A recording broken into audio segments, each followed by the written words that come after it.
Ayan, maraming tuwang-tuwa dahil na-highlights yung sinabi ng presidente na ipasasara na daw niya ang Pogo dito sa bansa. Pogo totally banned. Bago matapos ang taon, kailangan wala ng Pogo sa bansa natin. Na-inform ba ang presidente natin na hindi lang Pogo ang sugal dito sa bansa natin, kung di nag-rebrand ang Pogo to IGL, di ba? Internet License Gaming.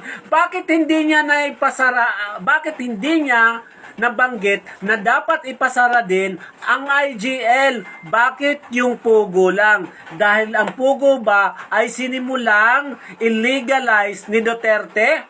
Tapos ang IGL ay ililegalize ng Marcos administration. Tandaan natin na ang Pogo o IGL, yan po ay ang panibagong revenue ng bansa kung saan pinagkukunan ng tax. Nakakapalakpak nga naman na ipasasara ang Pogo. Pero paano yung nirebrand na IGL? Yung Internet License Gaming. Bakit hindi na-inform ang presidente dito na ang IGL at Pogo ay iisa lang na dapat ibinanggit din niya ito sa SONA? Sa totoo lang, hindi na-highlight sa SONA ang totoong problema ng bansa, ang totoong pangangailangan ng mga Pilipino. Ang SONA ay ginawa na namang sana.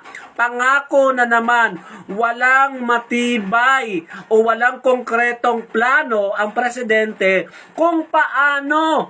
Hindi niya nabanggit na sana sa SONA ay bumaba na ang presyo ng mga basic commodity. Kasi yun naman talaga ang kailangan ng mga Pilipino, kung paano matutugunan ang pangangailangan, ang importanteng kailangan ng mga Pilipino, syempre, ang araw-araw na pamumuhay natin, kung paano mabibigyan ng sana na naman sa SONA yung pangako niya na magandang pamumuhay ng mga Pilipino. Hindi niya na-highlights kung paano niya matutugunan yung pangangailangan ng mga Pilipino na unang-unang problema nating mamayan.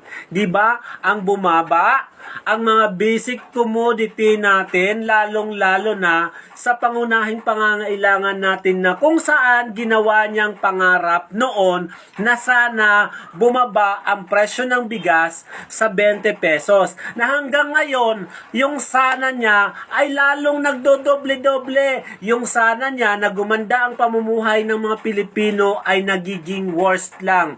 Pangalawa dito, hindi niya talaga na-highlights ang totoong problema sa war on drugs. Ang sabi niya, bumaba na raw.